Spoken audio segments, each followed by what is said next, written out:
Приветствую вас. Тема нашего расклада сегодня — это Ближний Восток. Но не просто так. Значит, факультативное дело расклады на данный регион. Он считается достаточно неспокойным, с учетом того, какие новости мы получаем на ежедневной основе. Но я обнаружила интересные, на мой взгляд, взаимосвязи, которые я бы хотела вам продемонстрировать. Начнем мы с самого региона.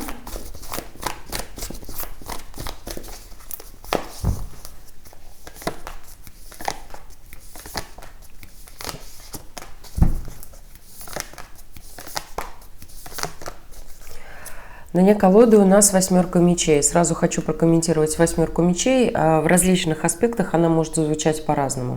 Так как у нас восьмерка мечей выпала на дне колоды, поэтому я буду в различных аспектах трактовать этот аркан.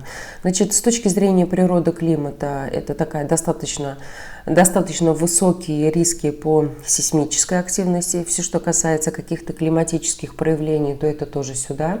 Будь то наводнение, будь то землетрясение, засухи и так далее и тому подобное. Восьмерка мечей нам говорит о том, что регион находится в некой оккупации. С точки зрения экономики это могут быть санкции, с точки зрения каких-то политических лидеров это может быть, знаете, как определенная несамостоятельность, отсутствие суверенитета. Но и восьмерка мечей также говорит о том, что регион может находиться в непростом положении. Это всегда нестандартные ситуации, это всегда сложные ситуации, из которого, условно говоря, необходимо найти выход. Значит, посмотрим на те арканы, которые у нас выпадают, в принципе, на Ближний Восток. Это король жезлов, старший аркан повешенный, сила, семерка кубков, старший аркан маг, девятка кубков и тройка мечей. Значит, если мы говорим, я в различных траекториях буду считывать арканы, которые у нас выпадают в таком диагностическом раскладе. Значит, с точки зрения идеологии. Обратите внимание, повешенный, семерка кубков и тройка мечей. То есть отсутствие какой-то единой идеологии, она носит такой большей степени разделяющий характер. Для того, чтобы идеология носила такой разделяющий характер, для этого привлекаются, ну, собственно говоря, достаточно талантливые люди. Старший аркан маг говорит о том, что этот процесс управляемый. Ну и по девятке кубков здесь есть, скажем так, какие-то специалисты, какие-то лоббисты, которые заинтересованы в таком определенном разделение. Если мы посмотрим на верхний ряд, то это достаточно мощный регион, особенно если мы говорим с точки зрения там энергоресурсов, но опять-таки старший аркан повешенный, старший аркан сила нам говорит о каком-то сдерживающем факторе.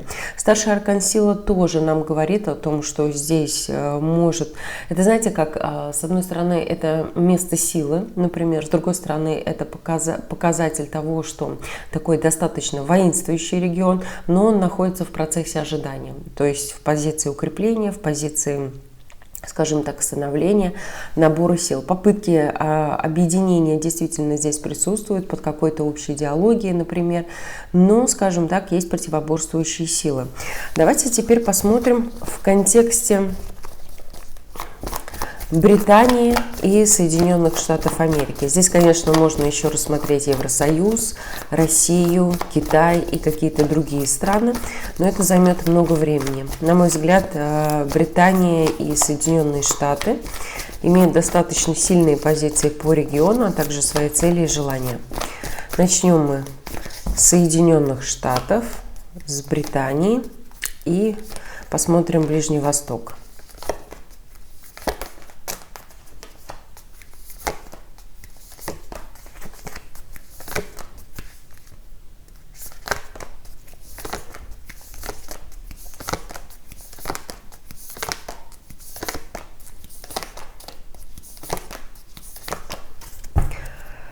Но колода у нас король мечей. Сразу немножко так картина переигралась, да, если мы говорим про Ближний Восток в контексте этих стран. Значит, если мы говорим про Британию, про Соединенные Штаты и Британию, здесь у нас шестерка пентаклей, тройка пентаклей и семерка пентаклей.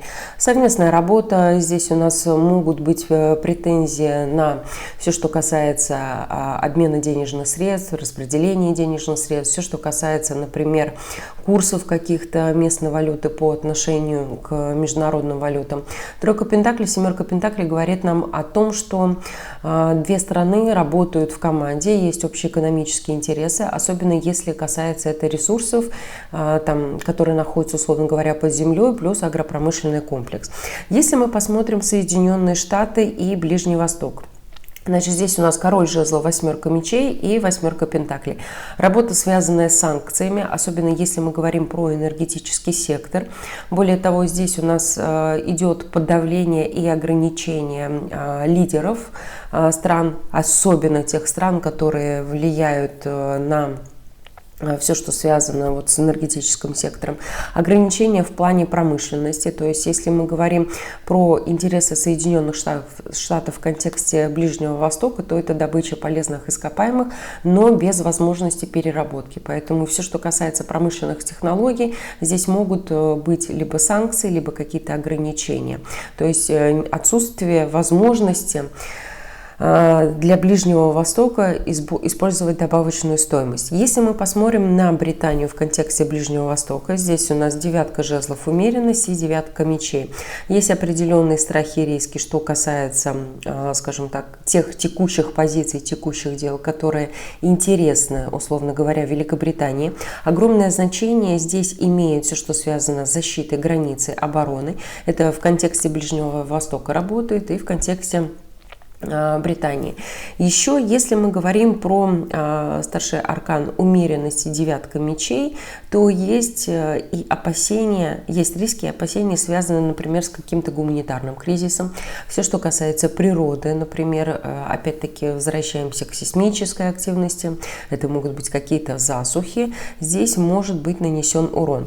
Соответственно, Ближний Восток здесь выглядит несколько сложно. Во-первых, здесь у нас пятерка мечей, старший аркан повешенный и рыцарь мечей.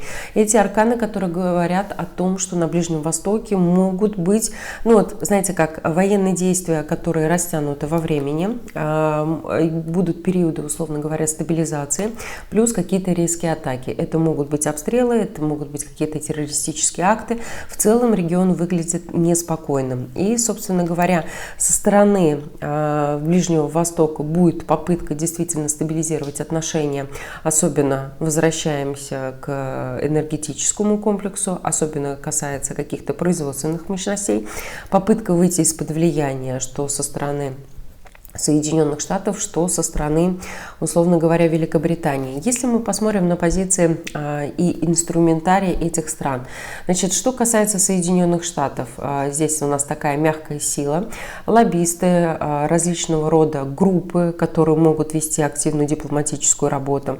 Четверка пентаклей, все-таки США заинтересованы в сохранении своего статуса на Ближнем Востоке. Если мы посмотрим на Британию, то здесь у нас семерка кубков, старший аркан дьявол и старший аркан сила. Здесь в большей степени идет какая-то психологическая, да, атака, поддержка. То есть это владение, условно говоря, умами. Это возможность сформировать какую-то определенную повестку и использовать ее в своих интересах. Потому что Британия на Ближнем Востоке, обратите внимание на вот эти вот арканы, да, которые здесь у нас выпадают, она в большей степени вносит какие-то информационные нарративы, которые позволяют ей управлять ситуацией и укреплять собственные позиции. Но опять-таки король мечей здесь у нас на дне колоды, это военный сектор, в том числе это сектор, связанный там и с медициной. Но так как здесь у нас падают такие достаточно воинствующие арканы, я все-таки скажу о том, что каждый из сторон пытается все-таки военным образом доминировать над ситуацией. Давайте углубимся чуть глубже, хотел сказать, но пусть будет так.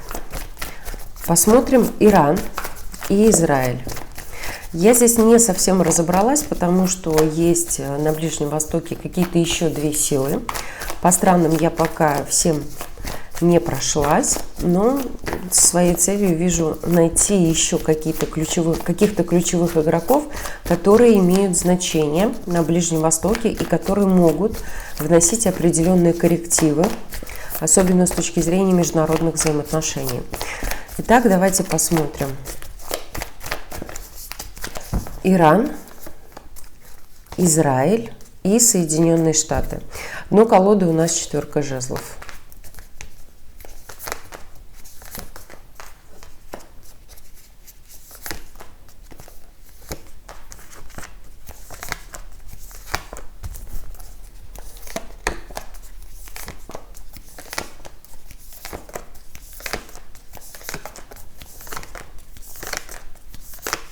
Уточняем шута.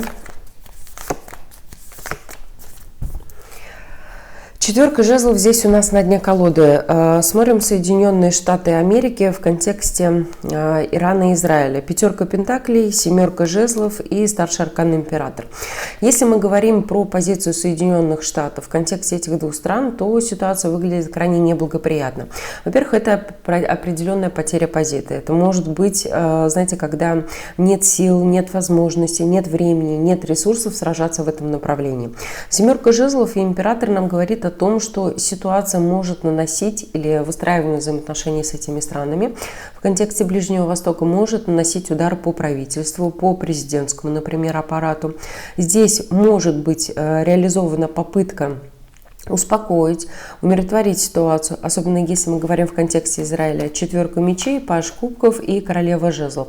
Условно говоря, отсутствует возможности поддержки, но при этом, знаете, как необходимость поддержания диалога, попытка отстраниться в большей степени. Паж кубков и королева жезлов — это все-таки предпринимать какие-то активные действия. Еще если мы посмотрим на арканы, которые у нас выпадают на Израиль. Король пентаклей, колесо фортуны и двойка мечей. В контексте вот этих вот арканов можно предположить о том, что Соединенные Штаты могут предпринимать какие-то действия, они могут носить дипломатический характер, в том числе для того, чтобы можно было, например, сменить лидера, либо сменить правительство в этой стране, для того, чтобы им можно было управлять. Если мы говорим про ситуацию в контексте Израиля и Ирана. Старший аркан звезда, пятерка мечей и старший аркан умеренность. Взаимоотношения могут носить действительно какой-то долгосрочный характер. То есть старший аркан звезда, пятерка мечей — это борьба новых технологий, это использование новых технологий. Каждая из стран будет пытаться совершенствоваться в военных каких-то, не знаю, инновационных разработках, каких-то новых видах вооружения. Пятерка мечей и старший аркан умеренность может нам также говорить о том, что этот конфликт может носить такой долгоиграющий характер. То есть будут периоды активности, будут периоды спада. И старший аркан звезда и умеренность нам говорят о каких-то длительных процессах, которые могут в какой-то момент обостряться. Старший аркан звезда, пятерка мечей и умеренность может нам также говорить и о каком-то ядерном потенциале. Здесь может звучать ядерная риторика, которая будет сдерживать сторон. Я очень долго просматривала и пыталась просмотреть с помощью карт все, что связано с ядеркой, Хиросима, Нагасаки, испытания различного рода ядерного вооружения. И удивительно часто выпадал старший аркан звезда. Допустим, Хиросима и Нагасаки часто падал старший аркан звезда и рыцарь мечей. То есть вот такая воздушная атака, атака с воздуха, ядерное оружие плюс носитель ядерный, да, по воздуху перемещения. Поэтому здесь у нас мы как бы фиксируем этот момент, что может звучать достаточно серьезная ядерная риторика. Если мы посмотрим на Иран. Здесь у нас падает и десятка жезлов, старший аркан башня и десятка мечей. Сказать, что благоприятное положение, ну, крайне сложно сказать. Десятка жезлов, старший аркан башня и король мечей может нам говорить о том, что страна нуждается в реформах. Особенно это касается правительственного аппарата, особенно это касается военного сектора. Десятка жезлов, старший аркан башни и король мечей может нам также говорить о том, что страна может попадать в какие-то кризисные моменты. Это может быть связано с достаточно серьезной нагрузкой различного характера. Это может быть связано с частыми переменами в правительстве.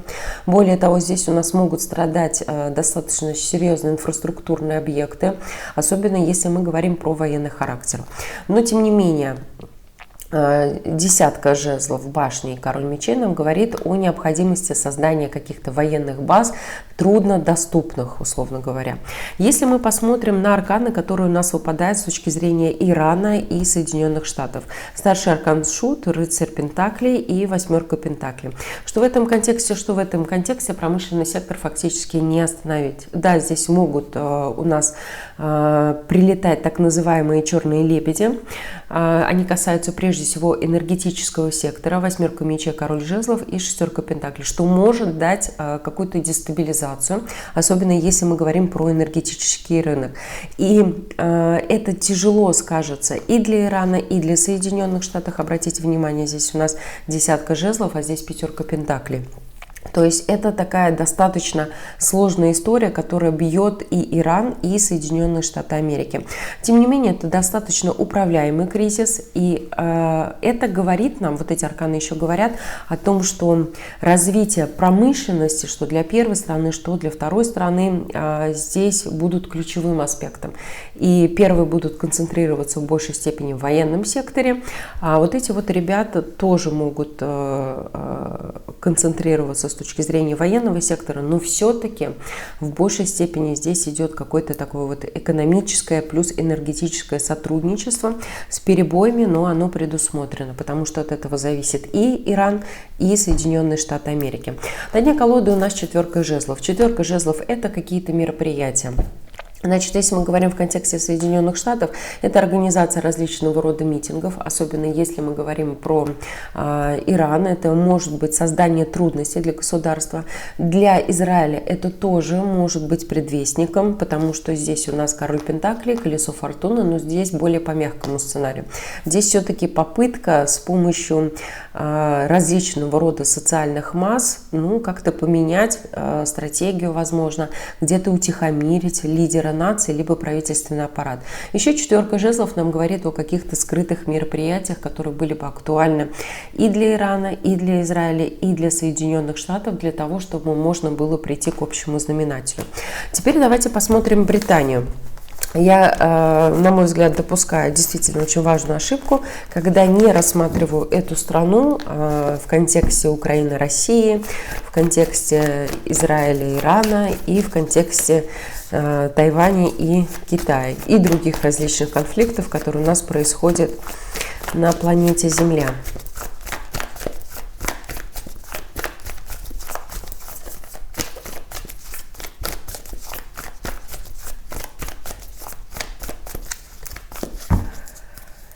Иран, Израиль и Британия.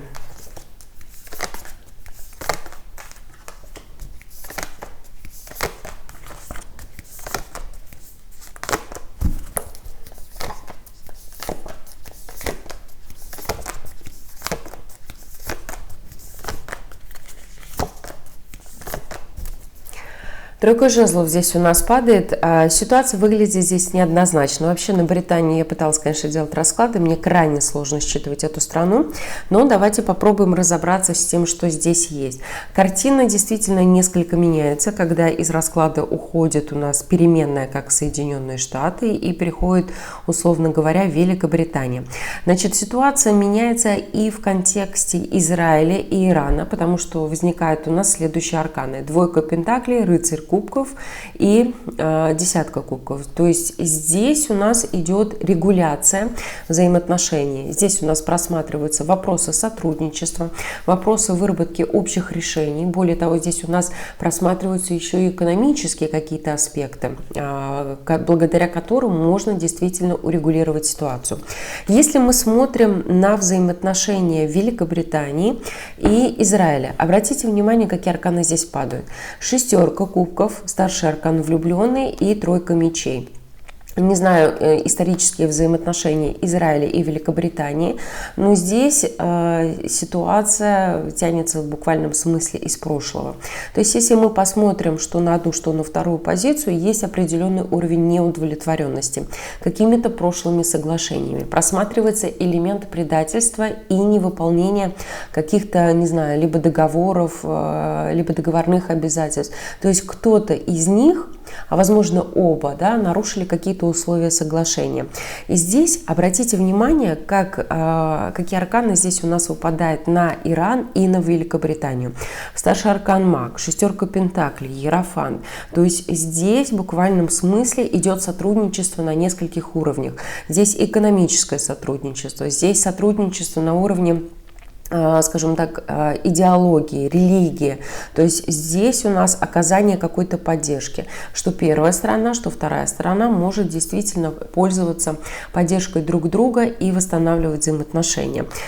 Обратите внимание на арканы, которые здесь у нас выпадают в контексте Ирана и Израиля. Колесо фортуны, восьмерка кубков, девятка жезлов. О чем нам говорят эти арканы? Во-первых, это выход на какой-то новый исторический уровень. Это может быть смена стратегии, либо поиск альтернативного пути. Девятка жезлов, безусловно, это граница обороны, либо в контексте Израиля и Ирана, либо в контексте Великобритании, но тогда это будет вопросы безопасности. Еще через Иран и Израиль, допустим, Великобритания пытается решить свои какие-то вопросы. Они связаны прежде всего с безопасностью. Ну и восьмерка кубков может нам говорить о вопросах миграции. То есть здесь какие-то у нас могут быть какие-то миграционные задачи, миграционные вопросы. Если мы посмотрим на позицию Израиля по отношению, например, к Великобритании, двойка мечей, отшельник, королева пентаклей. Значит, если мы говорим в контексте земли, в контексте территории, королева пентаклей – это территория, которая не обладает суверенитетом. Несогласие, непринятие, значит, стоим на собственной какой-то позиции и, собственно говоря, не то, что не отказ от каких-то территорий, здесь идет, знаете, как все в себе, в кубышку. То есть это оставление за собой право, например, решать какие-то земельные вопросы. И опять-таки, какие-то прошлые исторические договоренности и несоблюдение этого баланса привело к, условно говоря, ну не знаю, не к измене, не к предательству, хотя это тоже вероятно, а к нарушению каких-то контрактных обязательств. Обратите внимание теперь в контексте Ирана. Четверка мечей, король пентаклей и паж жезлов. Значит, здесь какие-то новые проекты. И здесь у Ирана есть определенный уровень пассивности. Если мы попробуем, условно говоря, дополнить вот эти арканы вот этими арканами, то это получение каких-то денежных средств, каких-то разрешений, каких-то технологий, каких-то правил, например, для реализации новых успешных проектов. Поэтому здесь вот ситуация выглядит несколько иначе. Значит, что мы говорим? Удивительно для меня вот тот факт, что Великобритания благоприятно настроена, в принципе, и к Ближнему Востоку, и по отношению к Ирану. Хотя вот в моей картине мира все-таки Великобритания была сторонником Израиля и его союзником. Но здесь вот немножко тональность меняется, и это я видела в других раскладах. Теперь давайте посмотрим ситуацию в контексте Израиля и Палестины.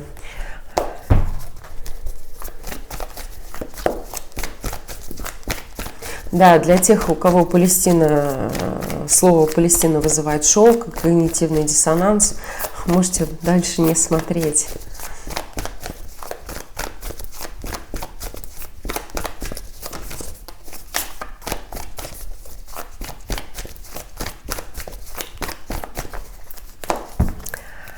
Израиль, Палестина. Начнем с США.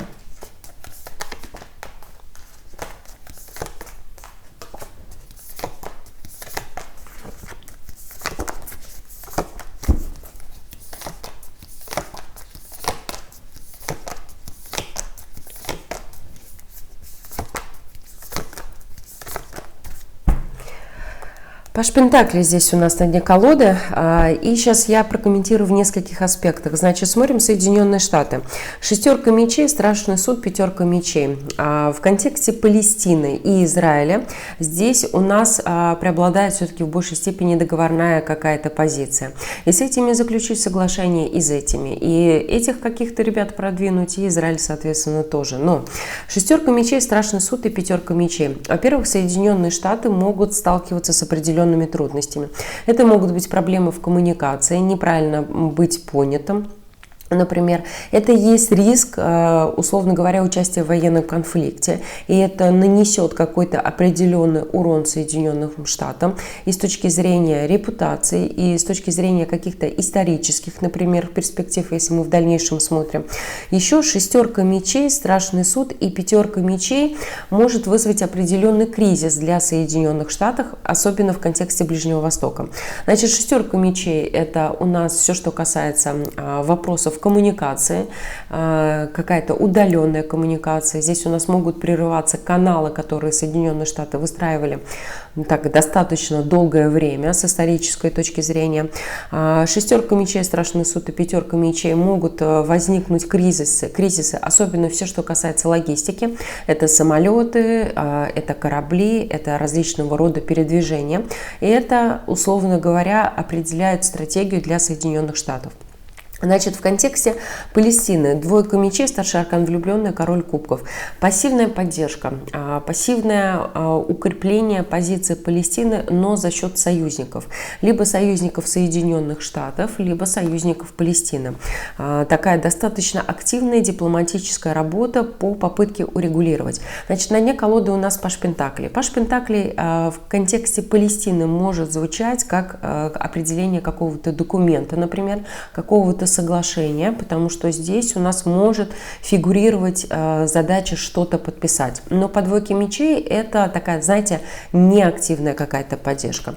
Значит, смотрим теперь в контексте Израиля. Здесь у нас двойка кубков, старший аркан повешенный и семерка кубков.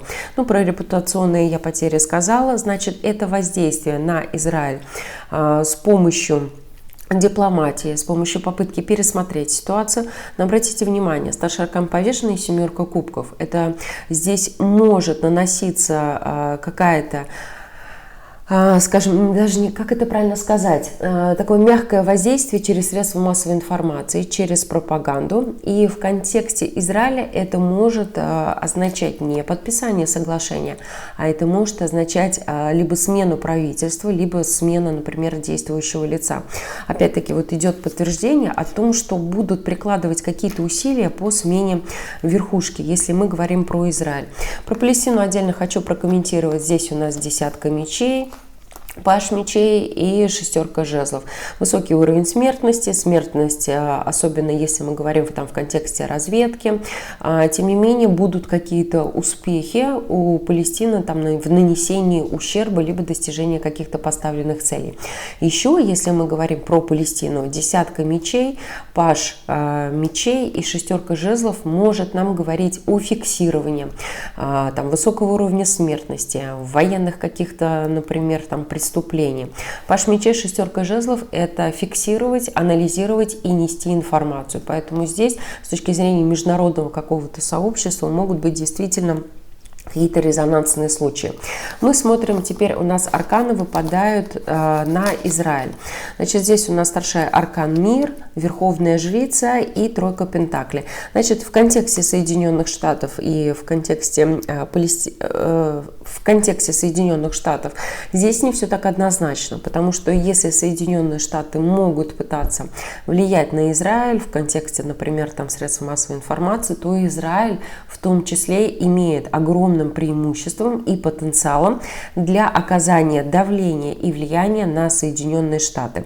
Опять-таки с помощью переговоров, опять-таки с помощью средств массовой информации, потому что мир, верховная жрица и тройка пентаклей – это работать с использованием, например, каких-то международных организаций, каких-то теневых там структур для того, чтобы можно было добиваться поставленных целей. Поэтому с точки зрения Соединенных Штатов Америки и Израиля здесь не все так очевидно. Есть какая-то проблематика, которую вот я не могу из расклада в расклад прочувствовать, либо понять, ну, потому что не совсем знакома с регионом. Ну и если мы посмотрим, здесь у нас уже в завершении старший аркан Луна, старший аркан Солнца, императрица. Значит, в контексте Палестины и Израиля это спорная территория, опять-таки одна земля, Солнце, Луна – это туман военного конфликта в том числе, споры, нестабильная ситуация, значит, могут быть противостояния граждан по отношению к властям и так далее и тому подобное. Актуально и для первой стороны, и для второй стороны. Вот как-то так. Хотелось бы, конечно, продолжить дополнительными раскладами, посмотреть и Британию, интересы Британии на Ближнем Востоке. Хотелось бы посмотреть интересы и Китая, и России. Особенно меня заинтересовал расклад на Сирию. Мне кажется, что там действительно какие-то тектонические плиты и в буквальном смысле могут быть сдвинуты в этот период времени. Вообще регион выглядит нестабильно, и говорить о спокойствии региона не приходится. То есть я просматривала до 30-го года, ну, можно сказать о том, что еще очень много крови прольется. Значит, то, что не попало в расклад, по крайней мере, вот в этот, на протяжении ближайших 2 лет, я так понимаю, будет подыскиваться территория, на которой должны будут сосредоточиться все силы. То есть фактически идет подбор территорий, на котором могут быть военные действия. Значит, со стороны Израиля это желательно вынос, да, страны из-под угрозы военного конфликта, но Иран тоже, знаете, как будет предпринимать попытки для того, чтобы не дать ситуации развернуться у себя в регионе. Но у Ирана достаточно сильные позиции, там, с точки зрения географии, я посмотрела, там крайне сложно нести или вести военные действия, но у Ирана другая какая-то борьба идет внутренняя, она касается и элиты, граждан, и транснациональные компании имеют огромное значение, но это будет видно из расклада там, на 25, на 26, на 27 год. На этом все. Берегите себя. До новых встреч.